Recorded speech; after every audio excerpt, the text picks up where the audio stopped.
बिस्मिल्लाहिर्रहमानिर्रहीम। स्टूडेंट्स, आज जो हमने टॉपिक स्टडी करना है वो है क्रैकिंग ऑफ पेट्रोलियम। बेटे ये एक लॉन्ग इंपॉर्टेंट क्वेश्चन है चैप्टर 7 का, और इसके अंदर से बेटा कुछ जो है ना शॉर्ट क्वेश्चन भी बन जाते हैं। ठीक है, अच्छा बेटा इसको स्टार्ट करते हैं, क्योंकि इसकी टर्म देखें ना, लफ्ज़ है क्रैकिंग ऑफ पेट्रोलियम। यहाँ पे बेटा जो पहला वर्ड है ना क्रैकिंग, ये वर्ड निकला है बेटा वर्ड क्रैक से। किससे निकला है? क्रैक। क्रैक से मुराद होता है किसी भी चीज़ को बेटा ब्रेक करना। ठीक है, उसको ब्रेक डाउन करना। तो क्रैकिंग ऑफ पेट्रोलियम से क्या मुराद होगा? जो पेट्रोलियम प्रोडक्ट्स हैं, जो पेट्रोलियम होता है, हमने उसको क्या करना है? ब्रेक डाउन करना है। ठीक है, उसका ब्रेक डाउन करना है, उसको ब्रेक कर लेना। अच्छा बेटा, इसको हम अगर डिफाइन करना हो, हम इसको डिफाइन ऐसे करते हैं,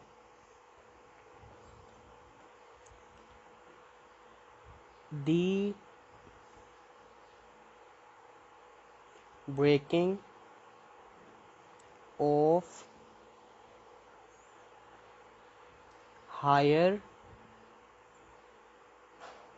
hydrocarbons, the breaking of higher hydrocarbons having high boiling points, having high boiling points into lower hydrocarbons, into lower hydrocarbons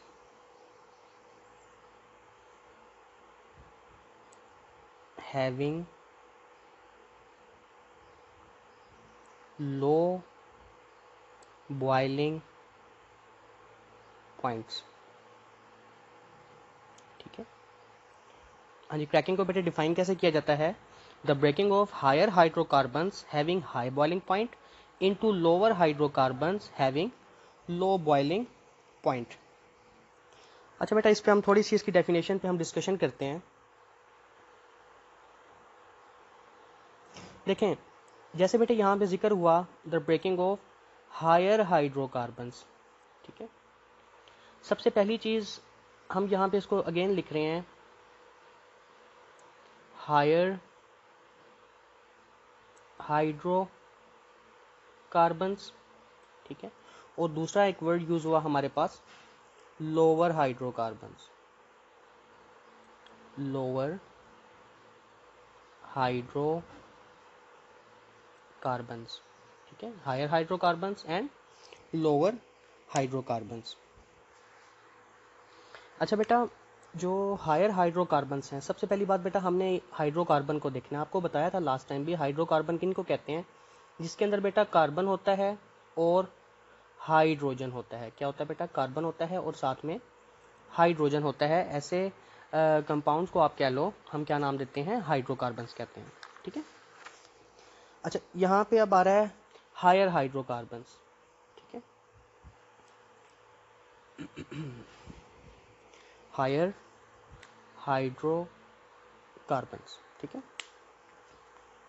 अच्छा अब लफ्ज़, क्योंकि बेटा हाइड्रोकार्बन, कार्बन और हाइड्रोजन के मॉलिक्यूल्स हो गए, कंपाउंड्स हो गए। हायर से मुराद ये है कि जिनका आप कहते हो, जिनमें longer chain of carbon atoms हों। क्या हो बेटा? Longer chain of carbon atoms, longer chain of carbon atoms हों। ठीक है, उनको हम क्या कह देंगे? Higher hydrocarbons. ठीक है, इसी तरीके से बेटा अगर हम लोअर हाइड्रोकार्बन्स की बात करें, तो लोअर हाइड्रोकार्बन्स क्या होंगे? जिनके अंदर स्मॉलर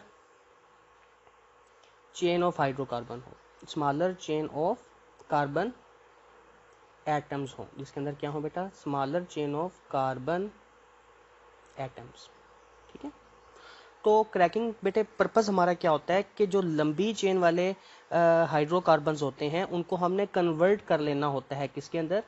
जिनकी चेन स्मॉलर हो, smaller chain of carbon atoms या लोअर हाइड्रोकार्बन्स के अंदर। ठीक है, तो ये कन्वर्जन हो रही है, उसको ब्रेक डाउन करना है, उसको तोड़ना है। लंबी चेन वालों को तोड़ के हमने किस में ले आना है बेटा? जो लोअर हाइड्रोकार्बन्स हैं, जिसकी जो चेन है कार्बन एटम्स की वो स्मॉलर हो। ठीक है, अच्छा, दूसरी चीज़ ये यूज़ हुई थी, हैविंग हाई बॉइलिंग पॉइंट्स। जो हायर हाइड्रोकार्बन्स होते हैं ना बेटा, हायर हाइड्रोकार्बन में कार्बन भी ज़्यादा होंगे, हाइड्रोजन भी ज़्यादा होंगे, इस वजह से उनके जो बॉइलिंग पॉइंट्स होंगे वो भी ज़्यादा होंगे। ठीक है, तो ये मैं यहाँ पे आपको लिख रहा हूँ, इसको बता रहा हूँ कि जो हायर होंगे, हायर हायर वाले होंगे, उनका क्या होगा बेटा, हायर हाइड्रोकार्बन्स जो हैं इनके बॉइलिंग पॉइंट्स क्या होंगे बेटा, हाई होंगे। क्या होंगे बेटा, हाई होंगे। ठीक है, इसी तरीके से जो लोअर हाइड्रोकार्बन्स होते हैं, जो लोअर हाइड्रोकार्बन्स होते हैं उनके बॉइलिंग पॉइंट्स जो होते हैं वो क्या होते हैं बेटा, लो होते हैं। ठीक है, अच्छा, हायर हाइड्रोकार्बन्स के अगर बॉइलिंग पॉइंट हाई हैं, इससे क्या मुराद होगा, उनकी वोलेटिलिटी क्या होगी बेटा, वो लेस वोलेटाइल होंगे। ठीक है, वो क्या होंगे, लेस वोलेटाइल। इसी तरीके से जो लोअर हाइड्रोकार्बन्स होंगे, अगर उनका बॉइलिंग पॉइंट लो है तो इससे मुराद है कि वो मोर वोलेटाइल होंगे। समझ आ गई बेटा इस बात की। अच्छा बेटा, नेक्स्ट जो हमारे पास आता है वो आता है नीड ऑफ क्रैकिंग, कि हमें क्रैकिंग करने की ज़रूरत क्यों पेश आई, नीड ऑफ क्रैकिंग।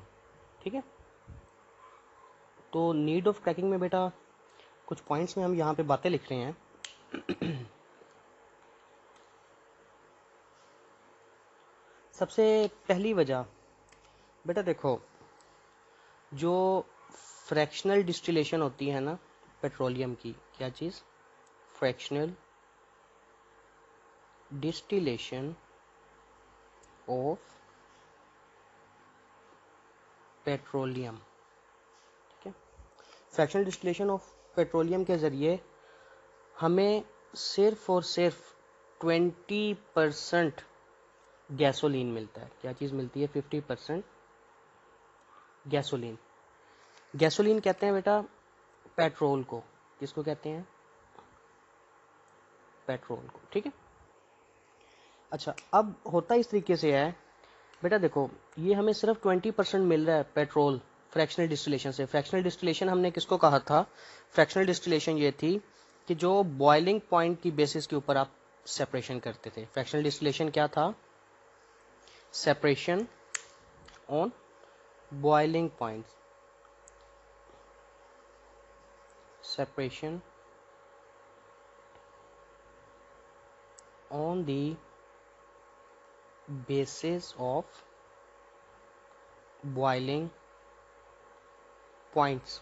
ठीक है, अच्छा, अब गैसोलीन तो सिर्फ 20% हमें मिल रहा था बॉइलिंग पॉइंट की बेसिस के ऊपर, लेकिन हमारे पास बेटा जो पेट्रोल है ना, इसकी रिक्वायरमेंट बहुत ज़्यादा है। पेट्रोल की जो रिक्वायरमेंट है ये क्या है, हाई है। ठीक है, तो इसकी जो प्रोडक्शन है उसको, उसकी रिक्वायरमेंट को, उसकी नीड को पूरा करने के लिए हम क्या करते हैं बेटा, हम यूज़ करते हैं क्रैकिंग को। तभी हम कहते हैं कि जो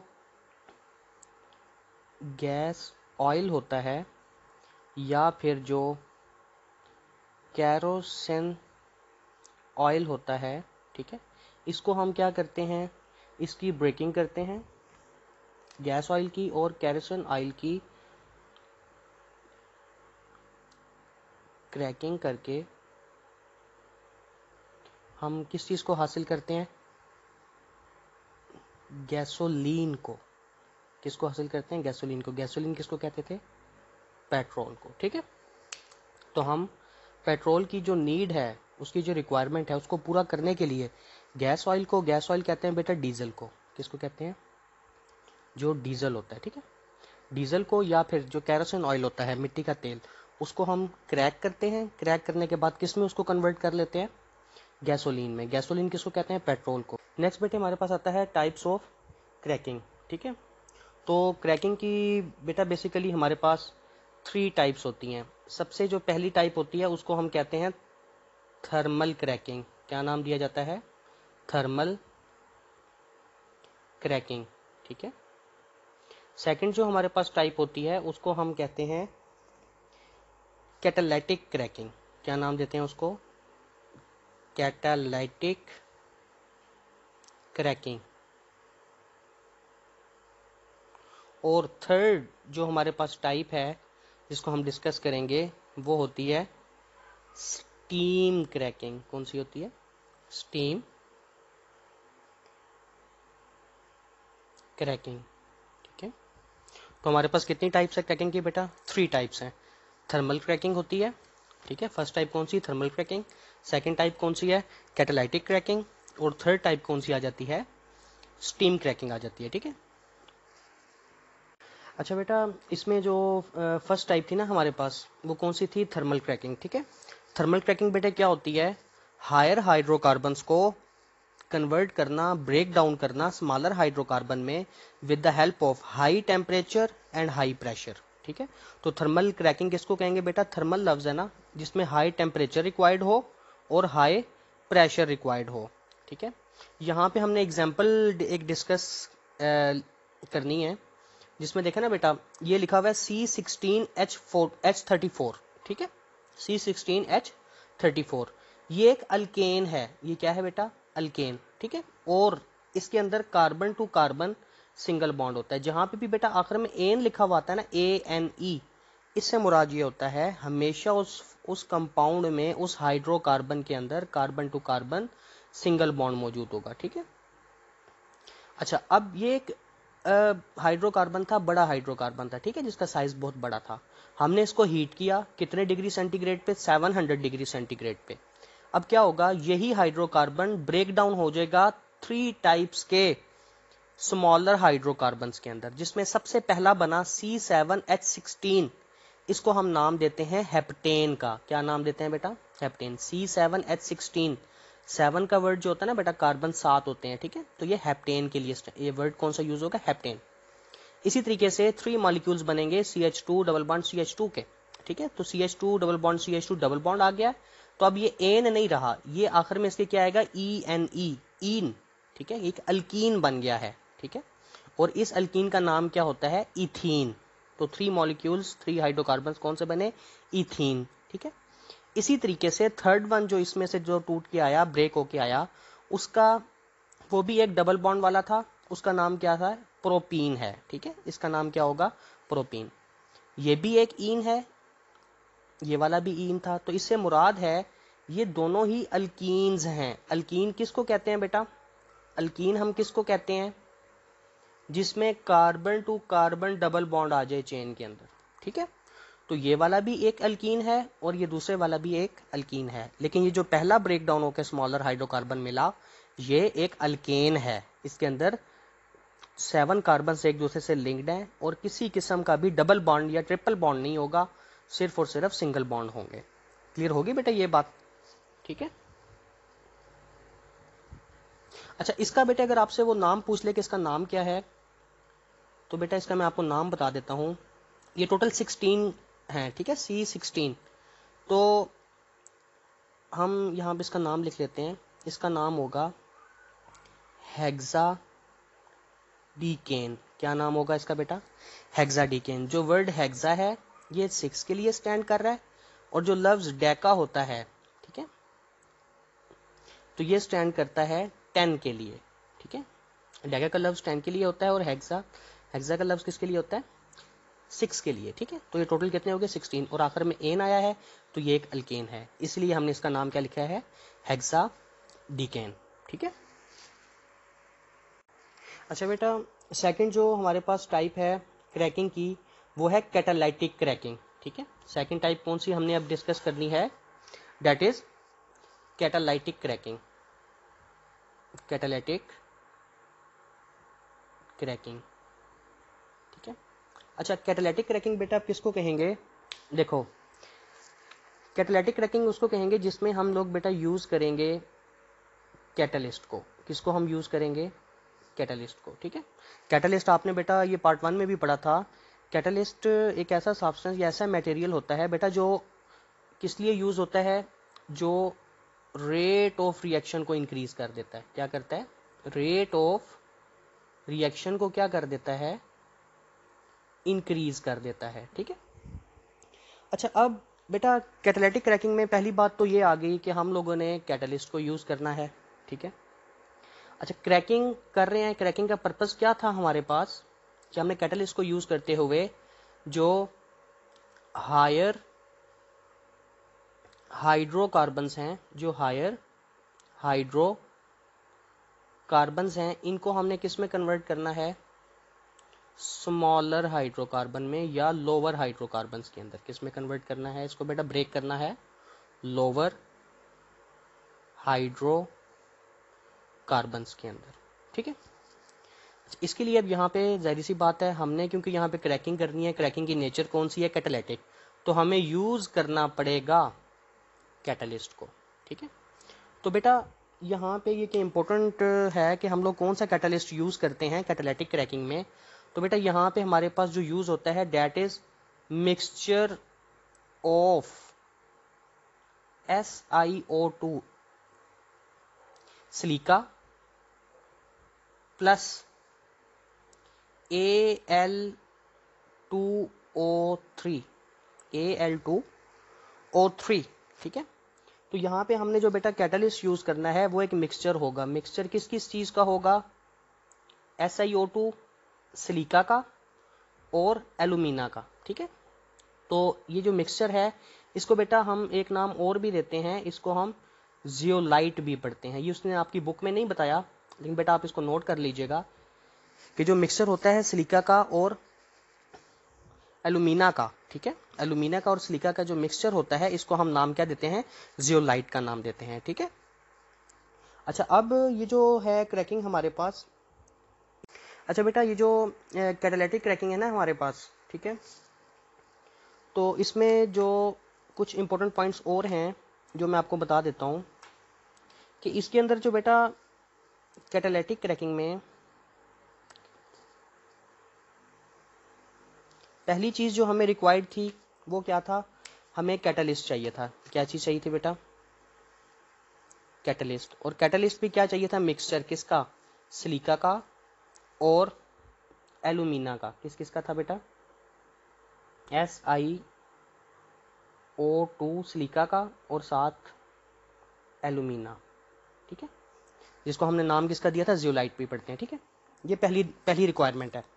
दूसरी रिक्वायरमेंट जो है बेटा इस कैटालिटिक क्रैकिंग के अंदर जो हमें टेम्परेचर चाहिए होता है, ठीक है, वो तकरीबन होता है 500 डिग्री सेल्सियस। कितना होता है बेटा? 500 degree Celsius.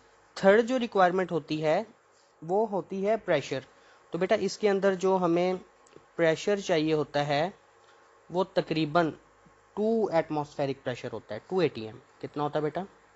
2 atm, 2 atmospheric pressure. तो कैटालिटिक क्रैकिंग में बेटा आपको दोबारा से एक दफ़ा इसका बता देता हूँ कि हमने क्या करना होता है। कैटालिटिक क्रैकिंग के लिए कैटलिस्ट रिक्वायर्ड है। कैटलिस्ट क्या होता था बेटा? जो रेट ऑफ रिएक्शन को फास्ट कर देता है, ठीक है, इंक्रीज कर देता है। कैटालिटिक क्रैकिंग के अंदर हम हायर हाइड्रोकार्बन्स को ब्रेक डाउन करते हैं लोअर हाइड्रोकार्बन में with the help of catalyst. Catalyst कौन सा हमने यूज करना है बेटे? It is the mixture of silica and alumina. इन दोनों का मिक्सचर, ठीक है, SiO2 and Al2O3 silica and alumina, इसकी कंबाइंड फॉर्म इस कैटलिस्ट को हम क्या नाम दे देते हैं? जियोलाइट का। क्या नाम देते हैं बेटा? जियोलाइट। ठीक है। तो कैटालिटिक क्रैकिंग के अंदर जो चीज़ें हमें रिक्वायर्ड हैं, नंबर 1 जो था वो कैटलिस्ट था। ठीक है, कैटलिस्ट हो गया सिलिका एल्यूमिना, ठीक है, जिसको जियोलाइट कहते हैं। सेकंड जो रिक्वायरमेंट है वो क्या चीज़ हमें चाहिए? टेम्परेचर। टेम्परेचर इसके लिए हमें चाहिए तकरीबन 500 डिग्री सेंटीग्रेड। ठीक है। थर्ड जो स्टेप या थर्ड जो चीज़ है जो हमें रिक्वायर्ड है वो बेटा प्रेशर है। प्रेशर कितना चाहिए हमें? 2 atm। ठीक है। अच्छा, इसके इम्पोर्टेंट बेटे इसके अंदर ये बात है कि ये जो कैटालिटिक क्रैकिंग है ना बेटा, ठीक है, ये यूज होता है, इसके जरिए हम बेस्ट क्वालिटी का गैसोलीन हासिल करते हैं। क्या चीज बताइए आपको? ये एक बेस्ट मेथड है गैसोलीन हासिल करने का। ठीक है, बेस्ट मेथड है किस चीज को प्रिपेयर करने का, किस चीज को हासिल करने का? गैसोलीन को, ठीक है। तो गैसोलीन के लिए ये क्या समझा जाता है बेटा, बेस्ट क्वालिटी या बेस्ट मेथड समझा जाता है, ठीक है।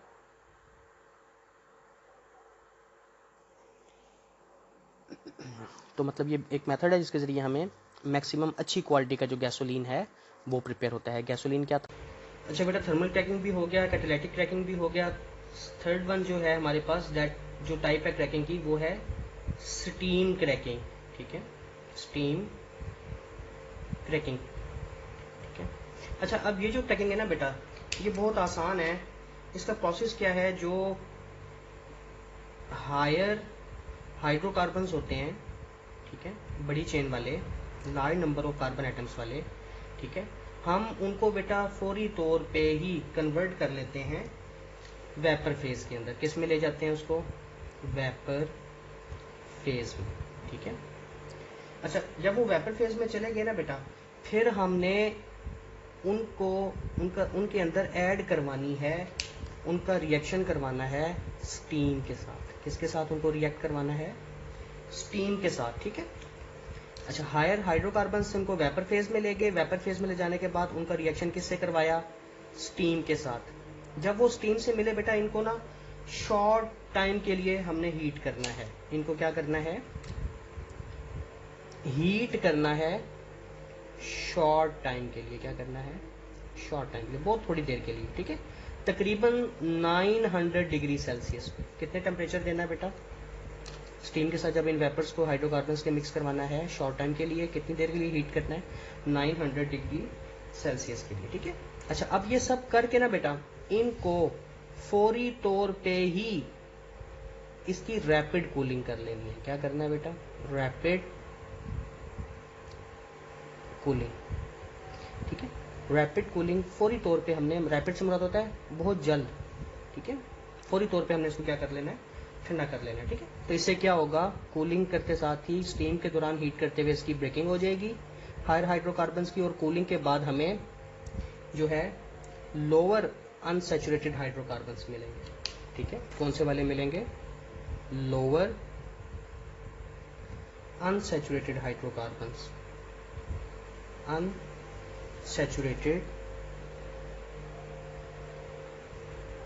हाइड्रोकार्बन्स, ठीक है, लोअर अनसैचुरेटेड